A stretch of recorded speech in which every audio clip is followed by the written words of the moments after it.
Assalamualaikum warahmatullahi wabarakatuh. Ananda yang dirahmati Allah, kesempatan pagi hari ini kita akan melanjutkan mata pelajaran kita, yaitu PKM Pendidikan Kemuhammadiyahan, yang saat ini sudah beranjak ke bab 2, yaitu sejarah hidup dan kepribadian tokoh pendiri Muhammadiyah.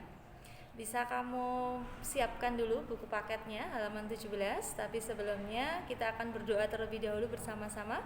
Mari kita menundukkan hati pandangan kita untuk memanjatkan doa kepada Allah Subhanahu wa taala. Berdoa mulai.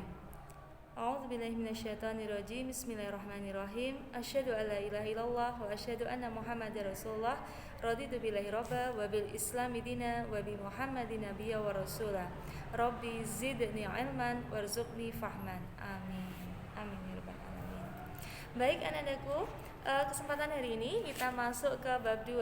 Sebagaimana tadi yang sudah Ustazah sampaikan, ada di halaman 17. Di pertemuan kemarin kita sudah sempat membahas tentang khitah Kiai Haji Ahmad Dahlan. Ada 6 banyaknya, pertemuan kemarin sudah kita bahas.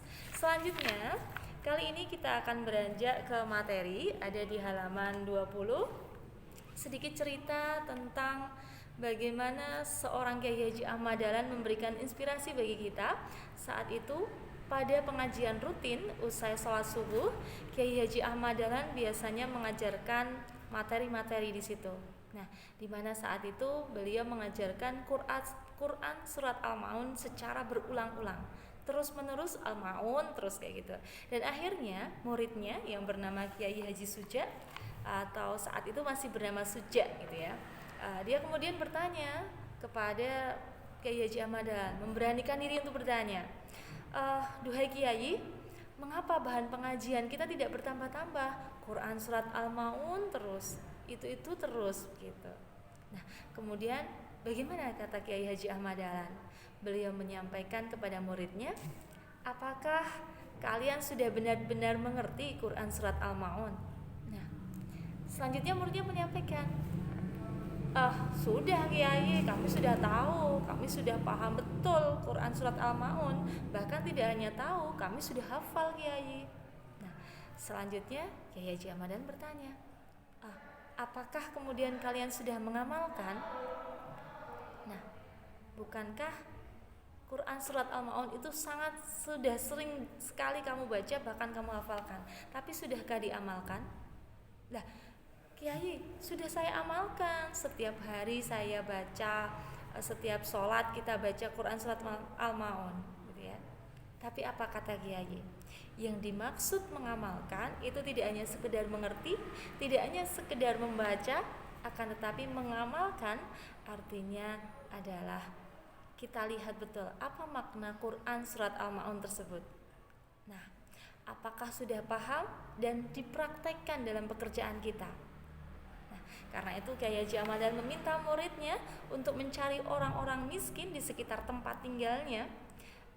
Kemudian mereka menemukan orang miskin dan anak yatim agar dibawa pulang ke rumahnya masing-masing, dimandikan, kemudian dikasih baju yang layak, dikasih makanan, bahkan diajak untuk mengaji ataupun menuntut ilmu.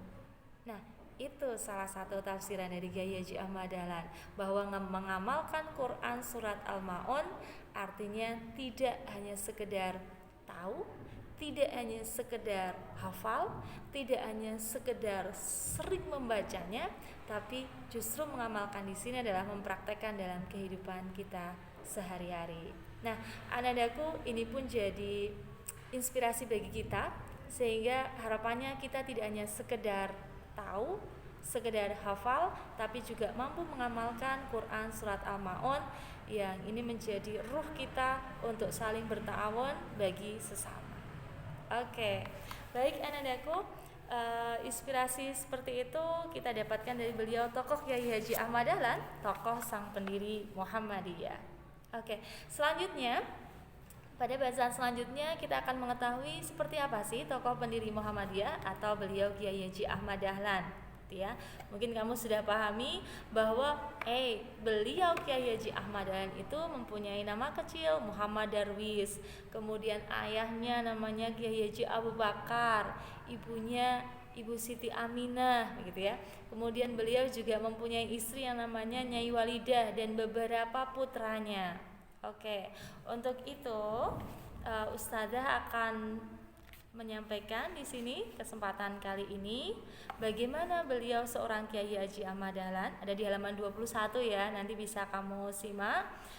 Kemudian bagaimana kehidupan keluarganya, kemudian nantinya bagaimana sih Kiai Haji Ahmad Dahlan kemudian mendapatkan pemikiran gitu ya, pemikiran pembaharuan yang saat itu beliau ketahui dari para tokoh yang ada di Arab sana ketika beliau menunaikan ibadah haji gitu ya. Ada bernama Ibnu Taimiyah, kemudian ada juga Jamaluddin Al-Afghani gitu ya.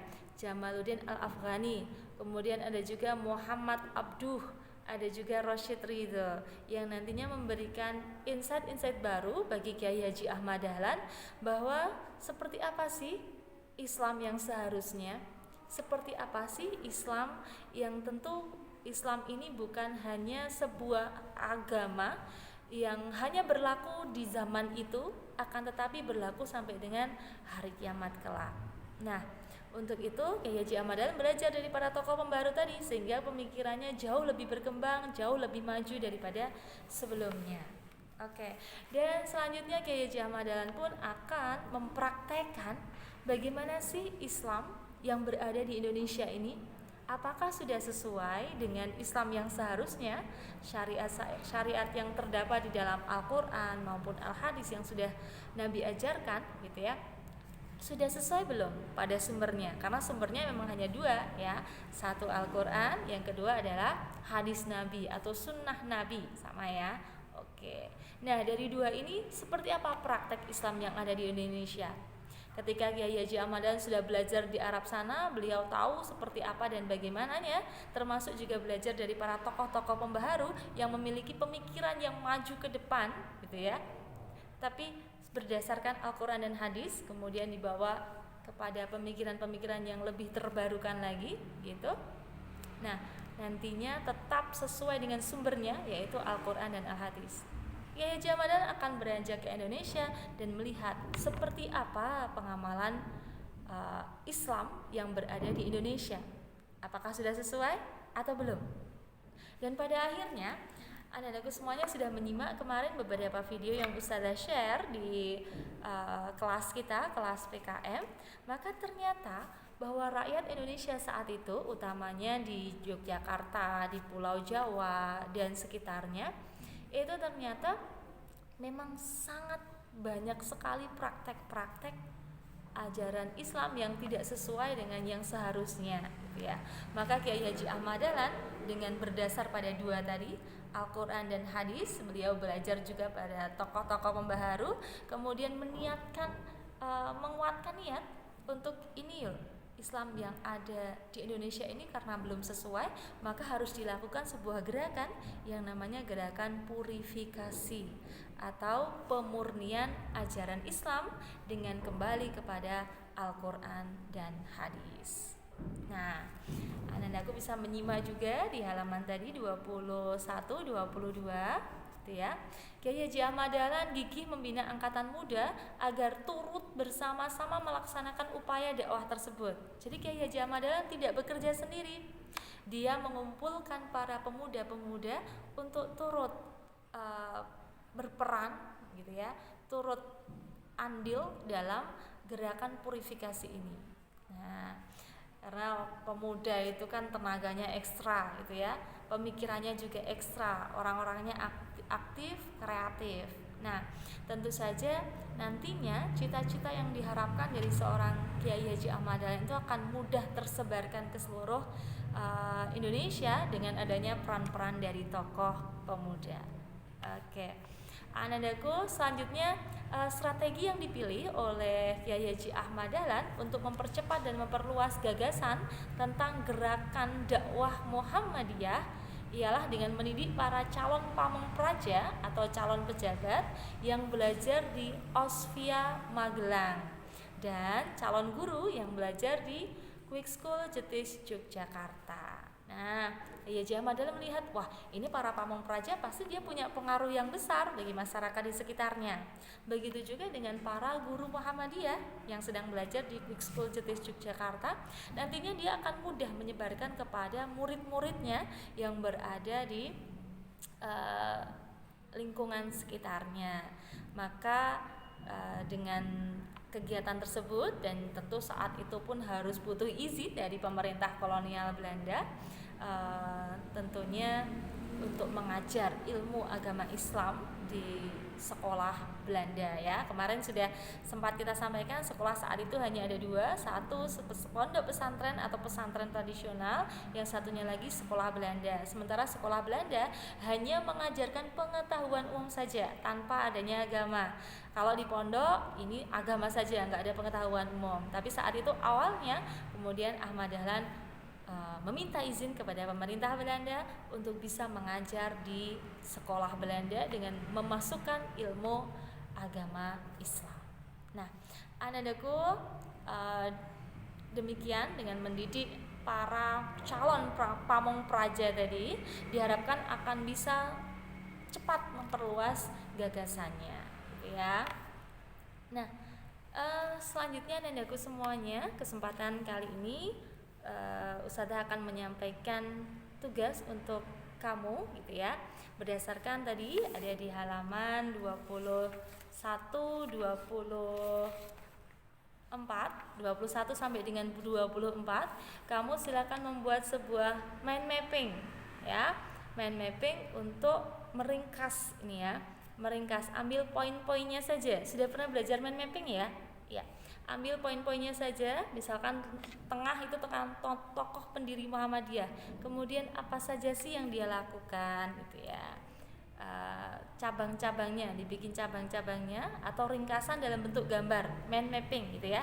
Nanti bisa kamu pelajari lagi, bisa dicek lagi di sebelum-sebelumnya, barangkali kamu sudah pernah membuat mind mapping. Nah, khusus kali ini tentang materinya adalah tokoh pendiri Muhammadiyah. Silakan dibuat dalam sebuah lembar kertas, gitu ya. Boleh lembar kertas A4 atau F4 silakan, atau buku gambar kamu dipersilakan. Nanti hasilnya silakan dikasih warna, dikasih sesuatu yang unik-unik, gitu ya, agar kamu pun juga semangat dalam belajar. Dan setelah itu nanti fotokan kepada Ustazah ya, langsung dikirimkan ke nomor Ustazah ini. Nah, demikian pembelajaran pada kesempatan kali ini. Terima kasih atas partisipasinya dan selamat melanjutkan tugas dari Ustazah. Oke, Ustazah akhiri dengan ucapan hamdalah bersama-sama. Alhamdulillahirabbil alamin. Subhanakallahumma wa bihamdika asyhadu an la ilaha illa anta astaghfiruka wa atubu ilaik. Wassalamualaikum warahmatullahi wabarakatuh.